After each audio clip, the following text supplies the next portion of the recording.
In a world increasingly shaped by technology, the HumanUp Imperative explores the significance of human connection with each other, with the communities we serve, and perhaps most importantly, with ourselves. Join Rex Wallace and his guests as they discuss the ever-important role of authentic, meaningful connection in healthcare. It's time to Human Up. Hey everyone, welcome back to Human Up. For those of you who don't know me, my day job is actually leading a consulting firm that works with healthcare organizations to improve quality, not engineering or mechanical quality, but quality of care, quality of service. So things like clinical outcomes, patient safety regarding medication, and patients' experiences through their journey. We help organizations improve that. This is not a commercial for my company, but this is more of a commercial for our guest, because it's easy for me to connect dots between the work that my company does and the impact that we have, right? So, we feel good about the work we do, the culture we've created, the impact that we're having, and the impact that we have is felt on elderly, disabled, and low income health plan members typically, right? That's who we serve. So there are very few companies I can look at and say, we need to be more like that one, right? Because I feel like we have a great company and I feel like we have a great culture and we have a big impact. But then somebody like this guy comes along and I see him at conferences and hear his presentations and his messages, and I think we need to be more like this. And there aren't many people I can say that about. And so what did I do? I brought him onto the show so he can teach me how to be more like him and how our company can be more like his. And you guys are going to all benefit from this conversation, just hearing the things he shares. So I'm really excited to Human Up with Rick Whitted from US Hunger. Rick, welcome to the show. Rex, thank you for having me. Great praise, by the way, not deserved.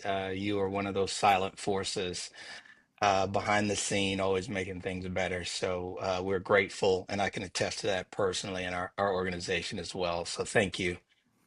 Yeah, it was sincere and definitely well deserved. So when we think about the impact that you guys have on the community, which we'll get more into, and that's an important aspect of our conversation today.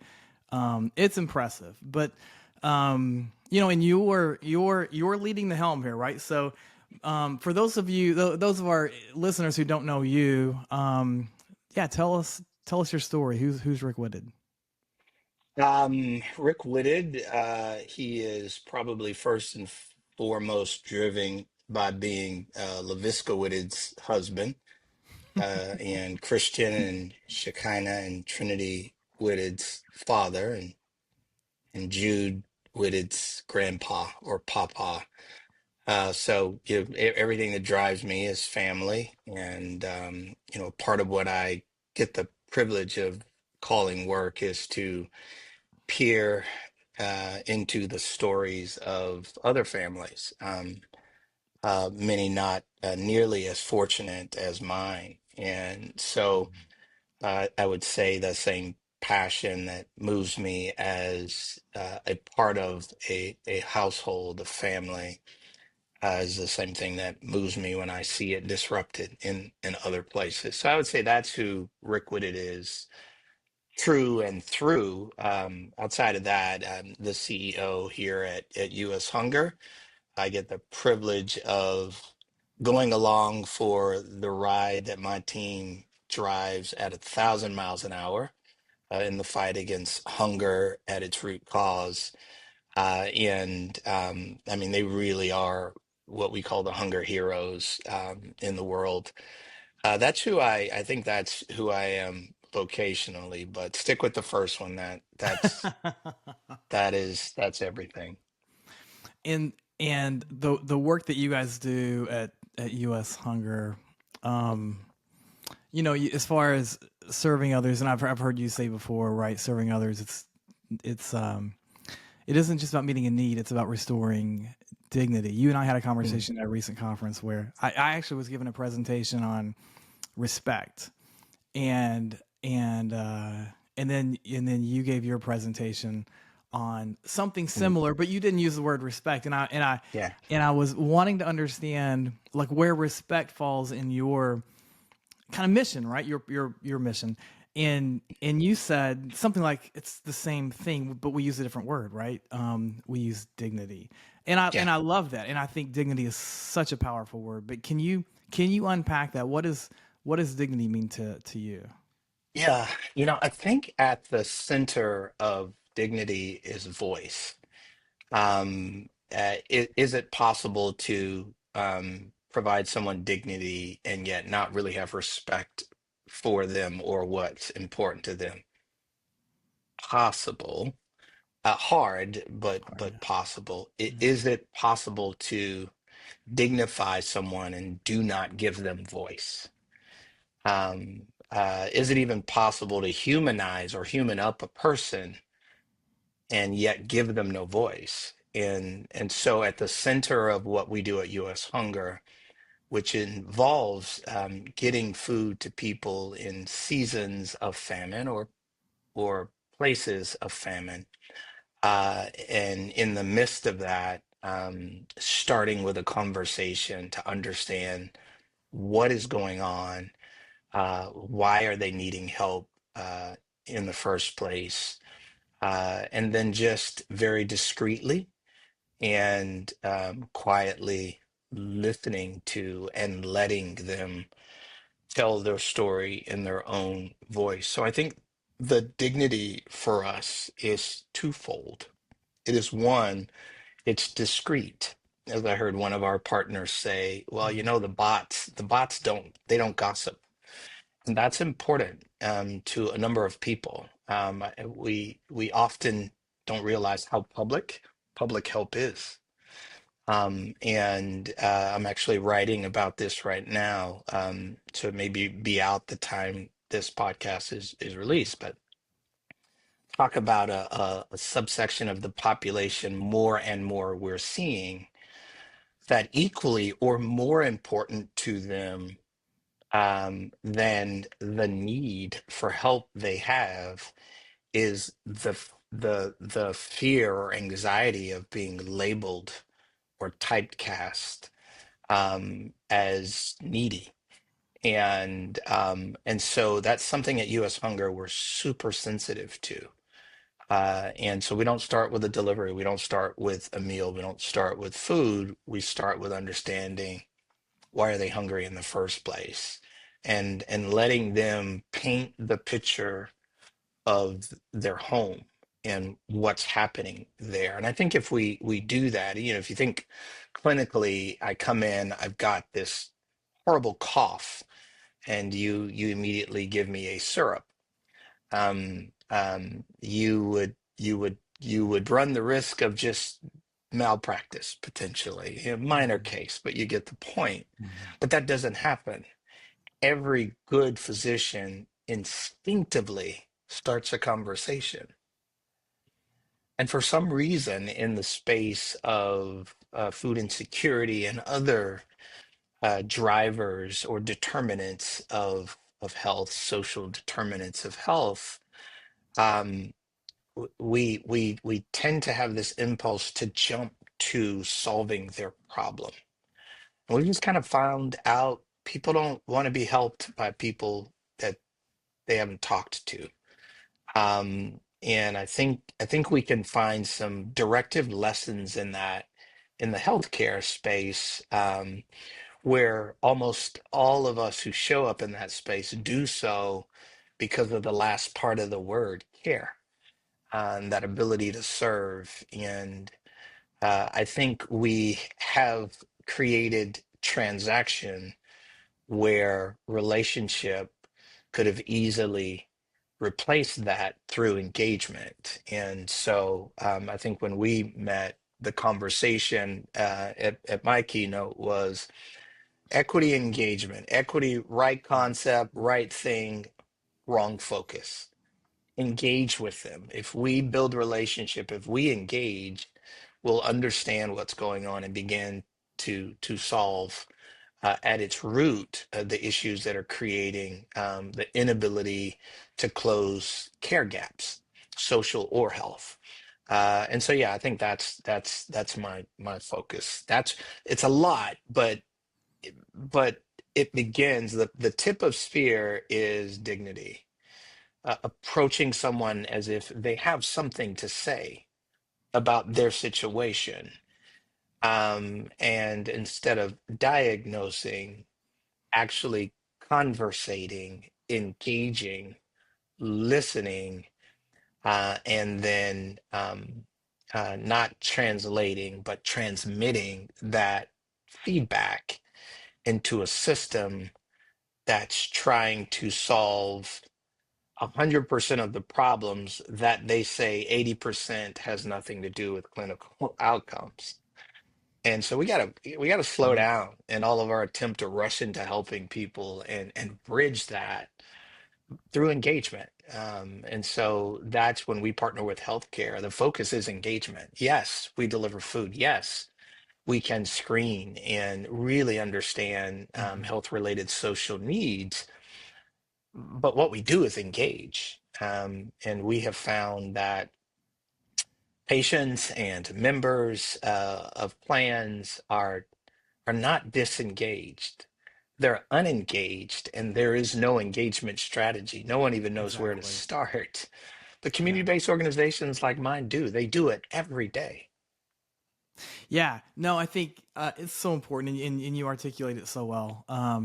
The giving them a voice, listening to them. I mean, I can think of there's no place where where that's not the right message, right? There's no relationship, there's no, and I'm talking about business relationships, but personal too, but whether it's inside an organization or an organization and its customers or even its partners, right? But and across this matrix that we typically work in within an organization, like it's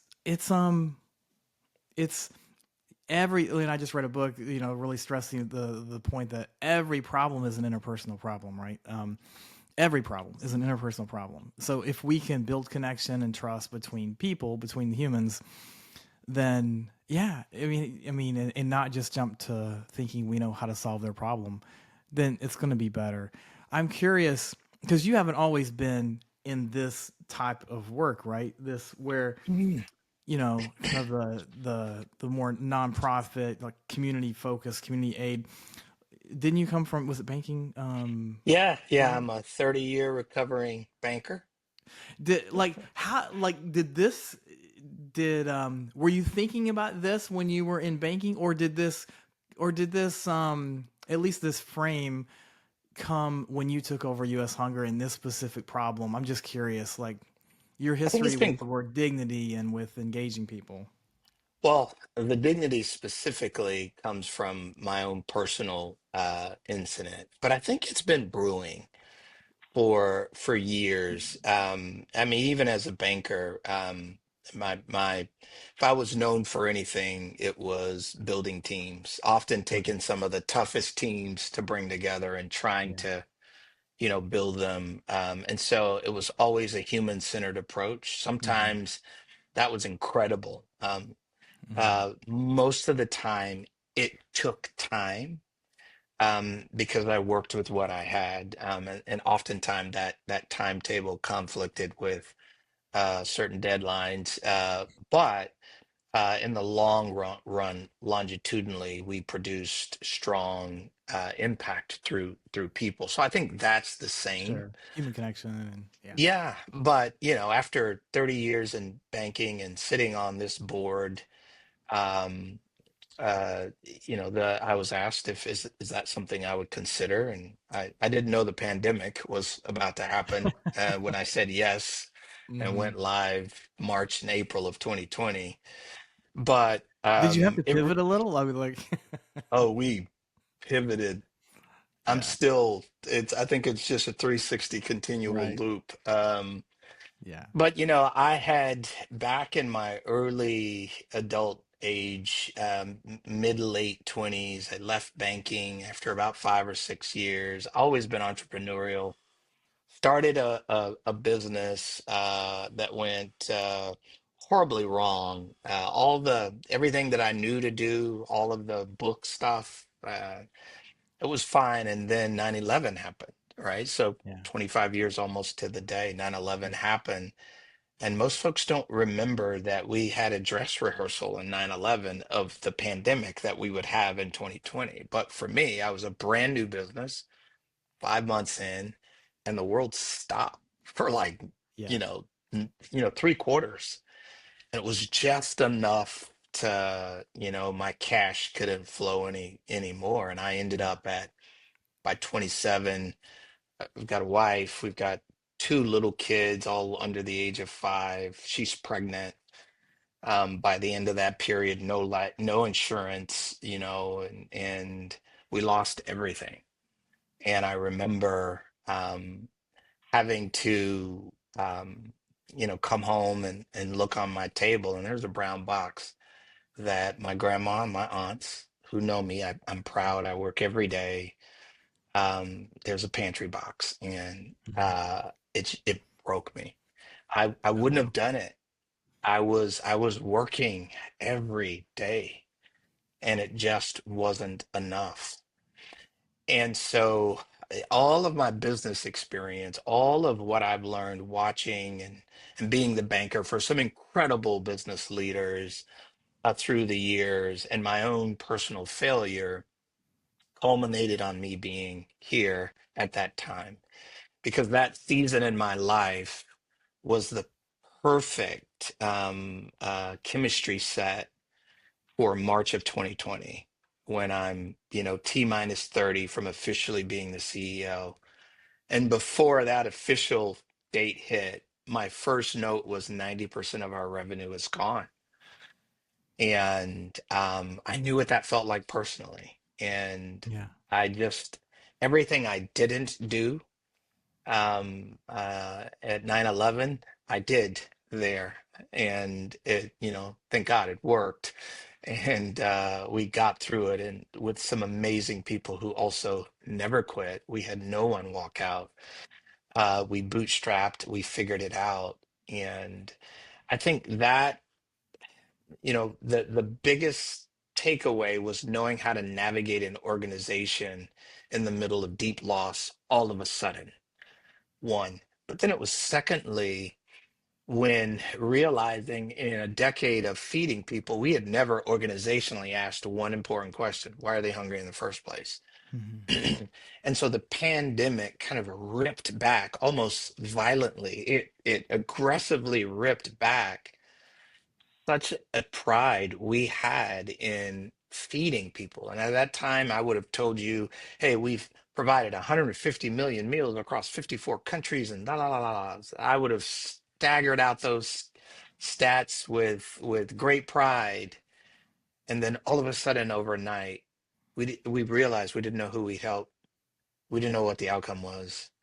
We didn't even know them. We shoveled out a lot of food, which was needed and not something to underestimate.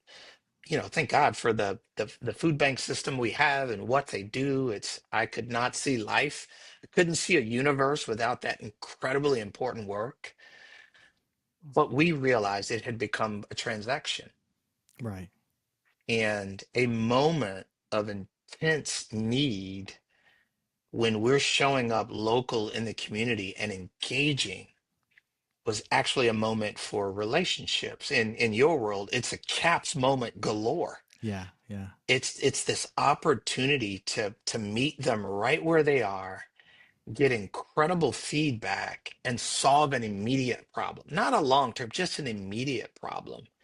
And we saw when we did that, particularly being a trust broker, a nonprofit, a community-based organization, we saw an immediate recipe for success. And we began focusing in technologically and in a data-driven way on how do we maximize this moment of engagement? How do we flight record? How do we capture their words, their experience, their lived experience? And how do we transform that into actionable data and intel that can give direction and guidance to solving incredible care issues? And I think that was the start, but it was the sensitivity of having to look at a box that I knew I needed, I would have never asked for. And I had to go to the bathroom all of a sudden so that my babies and my wife didn't see me cry. Hmm. I'm part grateful, part ashamed, part Yeah, relieved, yeah, part anxiety. And Full Card embraces, our program Full Card at US Hunger embraces an acute sensitivity to that experience that happens, by the way, to more people than you think. yeah. Um, it's such a powerful story, Rick, and I mean, I can't imagine anybody else being in that position, right? Like, and being more well suited for that position from every aspect, right? Because not only did you know how to lead an organization that was financially struggling, but the empathy that you had, right? The compassion that you had for those people, because you've been somewhat in their shoes, right? And many of us have, and um, but but kudos to you for bringing all that together and then putting it into action and doing the things you're doing. What about from that community aspect? Let's dig into that a bit. Because I know you guys, talk about community engagement as partnership. I mean, how do you approach? I guess how do you, especially when you're giving food to people who need it, but you're building those relationships. How do you prevent creating any kind of dependency, right? And like, how do you foster, I guess, independence? Yeah, I think there are two components to that question. However, I think when most folks bring up that juxtaposition, they have an intended thought that's one in their mind, right? We can't just feed people because they're going to become dependent. And so my first question would be, where's the data Mm-hmm. that says that? Where's the conversation you've had to get input from that population to know that? What I have actually found in the space of social determinants of health is we rattle off things quite a bit about a population that we don't have good data on. We have anecdotes that we're passing off as data, and they make for great stories and they make for emotional, compelling response, but they don't make for root cause analytics well. And, so an example of that. So I'm writing this article now. So think about the SNAP WIC Yeah. government shutdown. We have seen a spike in applications, 3x, which is not good for us or any community-based organization, because when you see 3x, you're still at 1x, period. So you see the need triple, but you don't have a means to solve it from a charitable model structure. It's just very difficult. But so we saw that and we started analyzing sentiment. We looked at is from September to through October. We looked at stories, and we saw a big jump in the increase of statements about WIC and SNAP and shutdown and furlough and job loss. And I've never done this before, or I haven't done this in a really long time. So we analyzed that sentiment.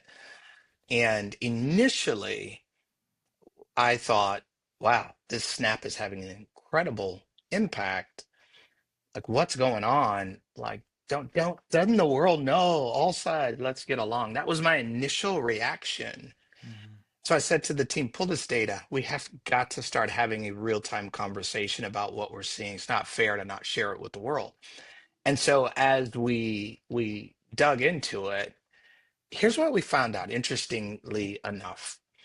So roughly 70%, since we've been doing this in 2020, roughly 70% of those that ask us for help are employed, right? So the specific stat is 29.2% are unemployed that asked us for help. Okay.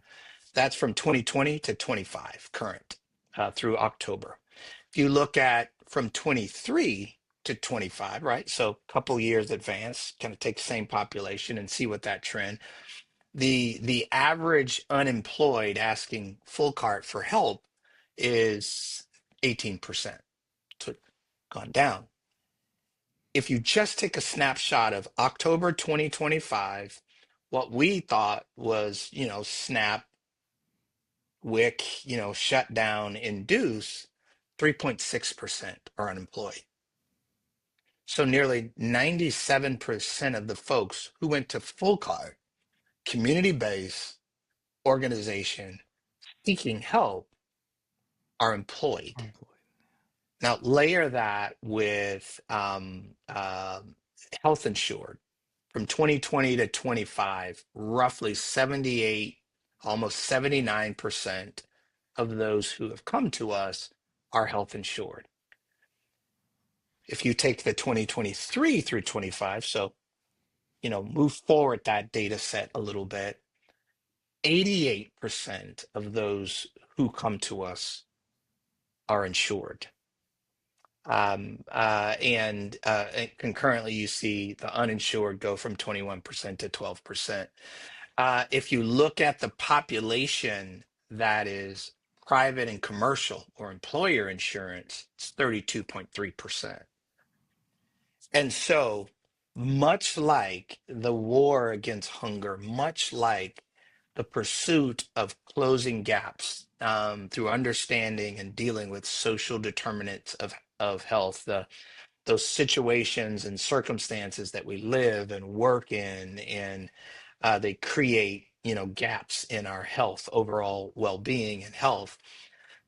What you really see is, wow, the headline is not about SNAP and government shutdown and WIC, but 100% of the energy is there.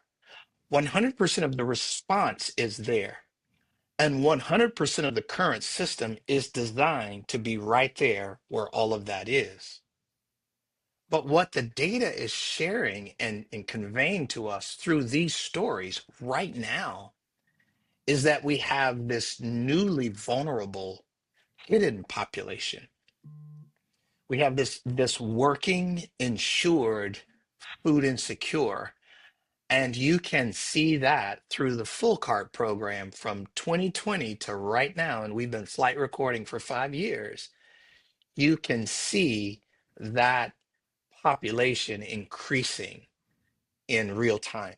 I like to say you see food insecurity is bleeding up into the working insured class. And yes, some are on Medicare, some are on Mhm. Medicaid, some are on private and commercial or employer insurance. But it straddles all lines of business for healthcare. All lines of business are seeing this.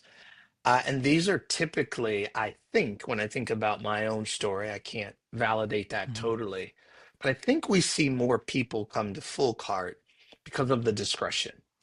We offer a real strong solution in getting a box, of fresh produce or shelf-stable meal delivered to them. Now we're really migrating most of our platform to just providing a digital grocery OTC card where they have the full dignity to go and SKU protected purchase fresh produce, Mhm. frozen produce, and fruits, or in some cases, maternal health items. And so it allows them the full dignity that they are. I think it is the combination of those two things, but I do think the world in general, our country anyway, is missing this growing invisible population who, as the SNAP uh, shut off potentially through the government shutdown is revealing, are just one benefits disruption or income disruption from insecurity. And they just pass the threshold where on paper they appear secure. But they are in our population, Medicaid, Medicare, duals, and a commercial insurer. Yeah, I think about those, Medicare, especially the Medicare health plans right now are facing enormous financial pressure, right? As bad as it's probably ever been, Yeah. from utilization and a host of other things. But one of the outcomes is one of the outcomes of that is reduction in supplemental benefits, right? Their plans can't afford to do as much in regards to supplemental benefits, which is where food offerings, food benefits typically sit within a benefits offering. So I haven't seen a lot of data for 2026, but I would imagine a lot of those have been cut out, right, for Yeah. 2026. So yeah, you're making me, think that a lot of those Medicare members are probably right there where you're where you're talking about, right? As far as they're not all working, obviously, but just but I mean, many are. Um, anyway, yeah, that's Well, something to and think about. Yeah. and most are receiving income, Right. right? Yeah. Yeah. But an income disruption or a benefit disruption, and it spikes, right? It goes Yeah. chaos, and I think that really is the story behind this current shutdown loom over benefits that we're seeing. I'd add though, Rex, I think when you think about the amount of supplemental benefits that are out there, the problem isn't in the benefits being out there. The problem is the inability to capture data to truly quantify ROI and outcome. Mhm. And I think that's, as everything else, is about execution. It's how you execute.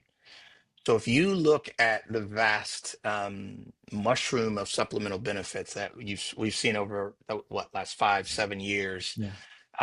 when you look at that, the problem wasn't the mushroom of benefits as much as the focus was transaction. It was, let's get them some stuff, Sure. and if we get them some stuff, things are gonna happen, or they're gonna stay because they're gonna, let's be real, they're gonna like us more, and that's not true. And the problem wasn't the benefit deployment. The problem was the transactional nature of the deployment. We attempted to deploy supplemental, very much needed benefits to certain families and households and communities, but we did it with no strategy or methodology for engagement. On this other hand, we pay a ton of vendors to engage and improve caps and Mhm. and quality, and but then we get over here, and okay, these people are hungry, and we completely take off our business lens. We forget all about caps, Right. and we put on this what I call charity model lens, and um, there's no end to it. It's just get them stuff. Right. One that comes across, even if you try not to, a transaction, you can smell it 10 miles away. Go to any retailer, go to any brand you want, transact business with anyone, and inside of 10 minutes, across that line or across that desk or table or counter, you know if the organization is relationship driven, if client engagement is a real thing or just a tagline. You know it. And so when you attempt to deploy benefits of any kind, void from a strategy around trust, it's not dignity based. Can't be dignity based. And so one of the ways that we do that with our partners is we are a trust broker. And we're not unique in that. every community-based Mhm. organization that shows up in the community and delivers something for a family are the greatest heroes alive. I really believe that. Um, uh, we just figured out how to scale that using technology and be HIPAA compliant, FDR compliant, high trust certified path that we're on right now.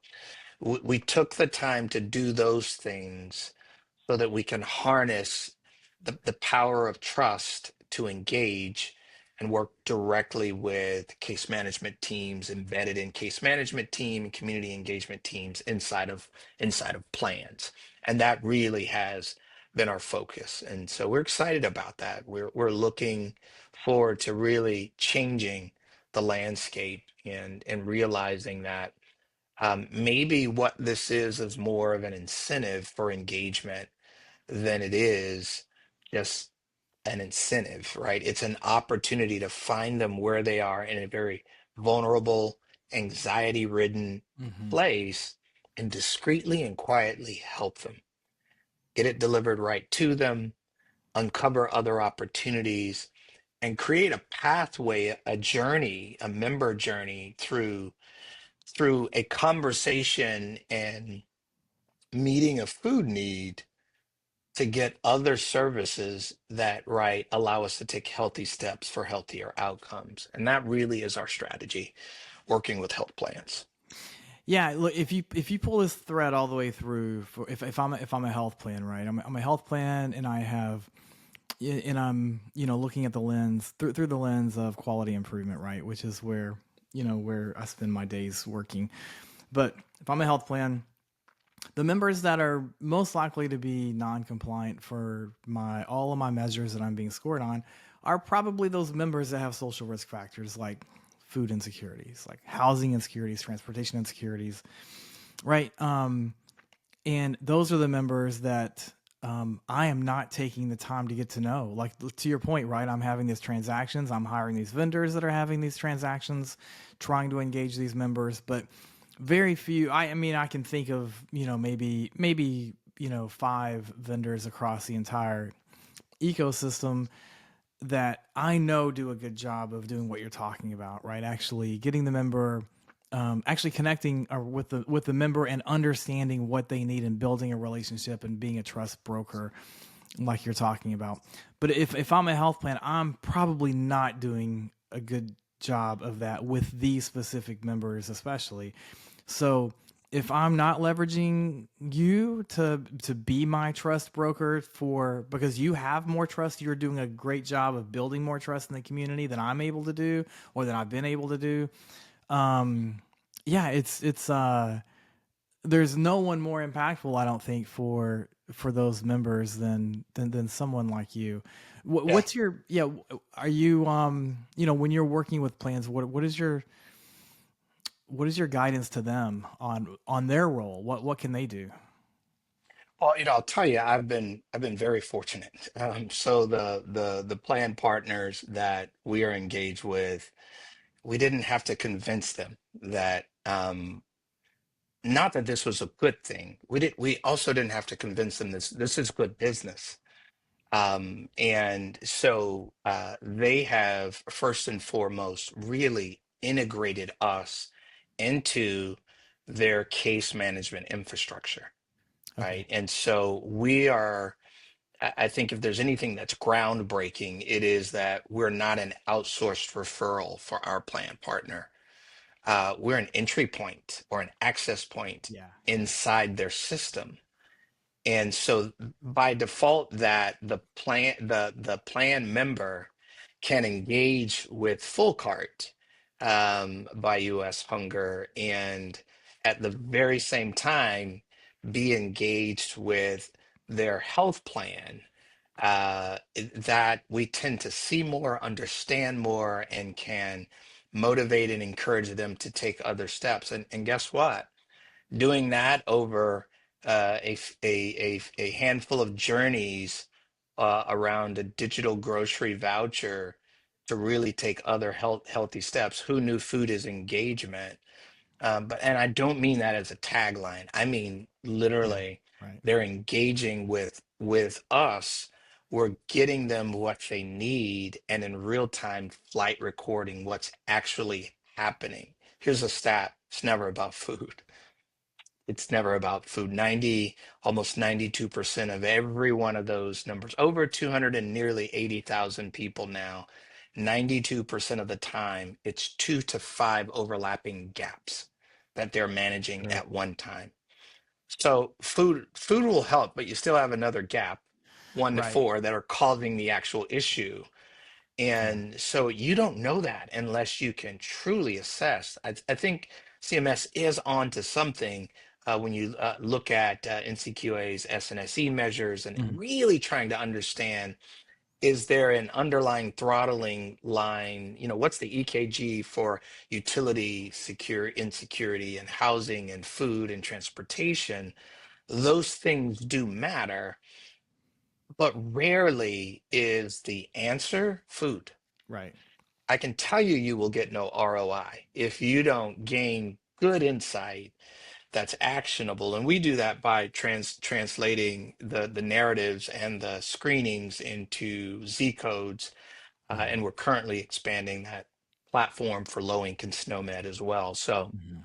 that's how we can, make this intel actually actionable and make the food an incentive to engage more versus, giving them something and hoping they're going to be thankful for it. Doesn't work that way. Right. Right. Yeah, I can imagine the the food is typically not the it's not the root, right, of the problem, but the need for food is so great that it opens the door for you to have these conversations and to build this trust and get to know them, that without the food would be, I would imagine, a lot more difficult. But if I'm a It's a lot more difficult. right, if I'm a member with these kinds of insecurities, then the last thing I want to do is probably have a conversation with somebody, unless, right, the food is such an You important nailed it. vehicle to open the It's door. the most flexible of the social determinants of health. I Yeah. mean, I can go from lobster, steak, chicken, Chef Boyardee, you know, ground beef to beans and rice and beans. Can't do that with housing. Can't do that with utilities. Can't do that with transportation. Can't do that with educational costs. Can't do that with healthcare costs. I can't do that with any other social determinant.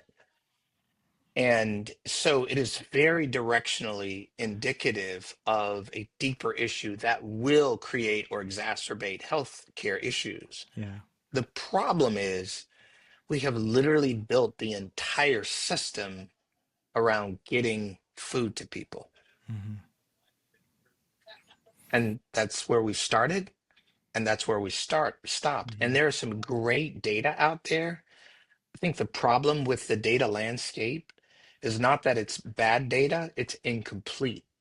I like to say it stops at the road in front of the yard to the house, but we don't have data set inside the household Hmm. at the member level, firsthand data. And that's exclusively the data US Hunger has. And I don't think that data replaces what's out there. I think it's an incredible compliment, and we're seeking out Yeah. partners constantly that need that kind of data to really finish the member story, the consumer story of the lived experience and what's really, really going on. And I don't think we can have true full diagnose. I think we'll stay at the symptom diagnosing level Hmm. until we incorporate the strategy that leads to this kind of insight and put it all together. Hmm. Um, so we've covered a ton of ground. I'm going to ask you like one kind of big question, and then I want to get into some rapid fire questions. But yeah, maybe just so if every organization could just kind of take one small step toward more human centered, dignity focused service, what would you hope that step would be? Oh, it's internally, it's your people. You can't treat a stranger better than you treat anybody in your house. It's going to come out. It's just a matter of time. And so we spend a lot of time at US Hunger focused on culture. Every other week, we have what we call a team sync, and that's just making sure everybody knows where we are, that we're in sync. Every quarter, we do a recharge. It sounds exactly like what it is. The first Hmm. 20 minutes of it is just folks praising other people. And then we do what we call a super recharge once a quarter where we bring everybody in, even our folks out of state. We bring them all in and we spend time together. We do an annual employee survey. We use Gallup because it's just one of the best out there. And Hmm. we don't want to be benchmarked to other nonprofits. We want to be benchmarked to every employer in the world. Hmm. And boy, I gotta tell you what, you're talking about giving folks voice. They'll tell you what's going on, and you've got Yeah. to be able to hear that and do something about it. And so I would say it's going to be really hard to create a culture of respect, measure respect or dignity or whatever word you want to use if you are not doing it in-house. So it starts there.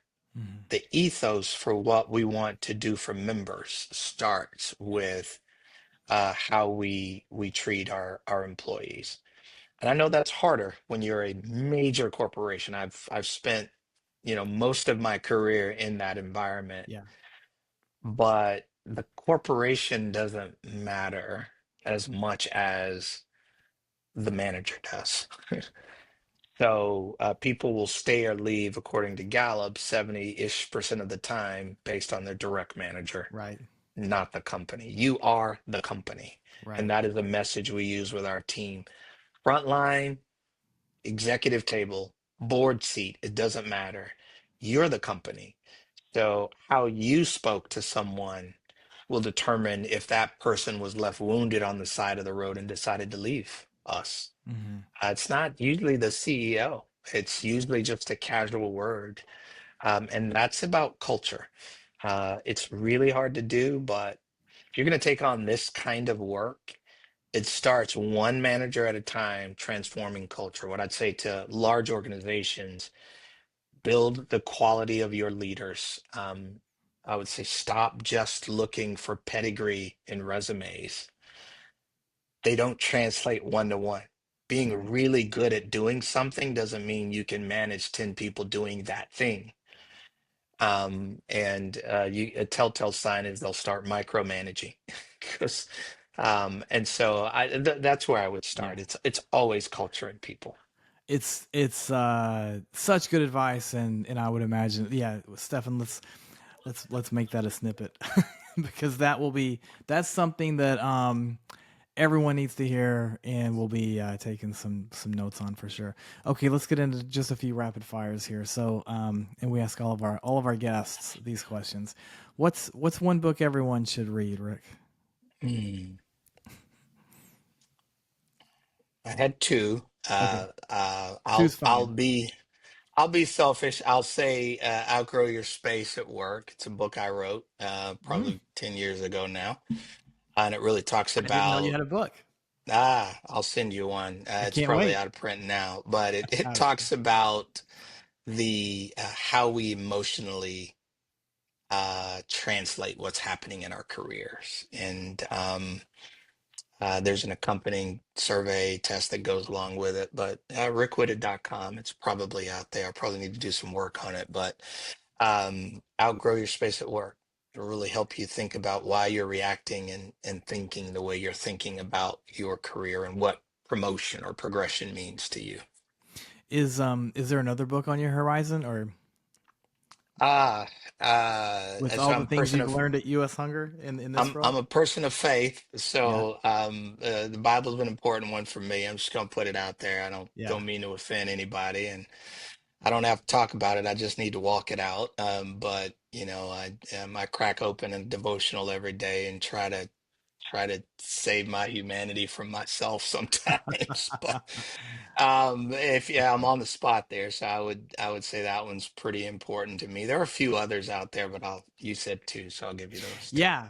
And actually, like when I say a book on the horizon for you, what I meant was, like, are you going to write another book? Like, or Yes, I am really coming out of that conference where I keynoted the yeah, engagement versus equity. I'm toying with that now and good, good. kind of outlining that now. I think there's a deeper story there.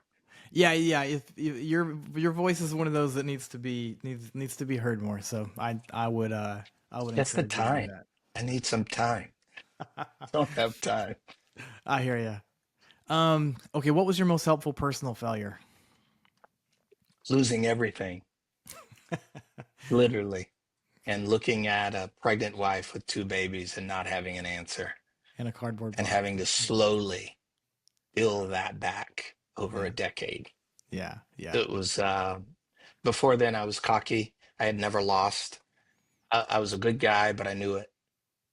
Can yeah, you really be a good guy if you know it, right? And right. Yeah, but something about losing everything made me look at every person in front of me first after yeah, that. And it's changed who I am for yeah. the better. Good. What's one belief you swear by? Uh, I think if you um, put people first, then you indeed will not be last. Oh, I love that. Okay. The hardest decision you've ever had to make. Uh, Deciding not to furlough and let off two-thirds of our team at the pandemic onset. We took the hard route over a 2-year period. It depleted all of our cash flows, and Mhm. um, it left us saddling a bunch of negative net tangible worth that we have scraped our way out of it just operationally. Nobody gave us a Hail Mary gift. Mhm. We just slowly operated out of it. That was hard to not do because the banker in me said flatline and ride it low. Mhm. Um, Sure. but 5 years later, my culture is not afraid. No one's looking over their shoulders. If we say trust me, even if they're scared to death, they trust us. Mhm. We've been able to be transparent and not lose anyone. We had one close call where we had to go to a 4.5 day work week about a year and a half ago, and we didn't lose one person. And yeah, everybody was nervous. Now we don't get to do that twice, right? Sure. And we Sure. didn't, and we have operated our way out of that. That was the hardest, best decision professionally I've made. Sure. And how would you finish this sentence?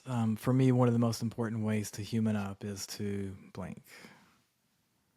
Listen, Listen. just listen. Don't tell my wife I said that, but just listen. Do as I say, not as I do, right? Yeah, no, it doesn't work. No, I think listening is critical. You cannot provide someone dignity who you have not first given voice. Yeah, that's great. And how can people find you? You mentioned rickwhitted.com. I know you're on LinkedIn. We'll tag you in LinkedIn on these posts, but any other ways that people that are interested in following you can Yeah, do so? if you want to know more about us, ushunger.org, O-R-G, ushunger, one word, .org. If you want to connect directly, feel free to reach out to me, Rick, R-I-C-K, at ushunger.org, and glad to connect with you. Awesome. Okay. Rick, thanks so much for human upping with us. Really appreciate it. Good stuff and great insights. And I can't wait to share these. So thanks, Rick. We'll talk to you later. Thanks, everyone.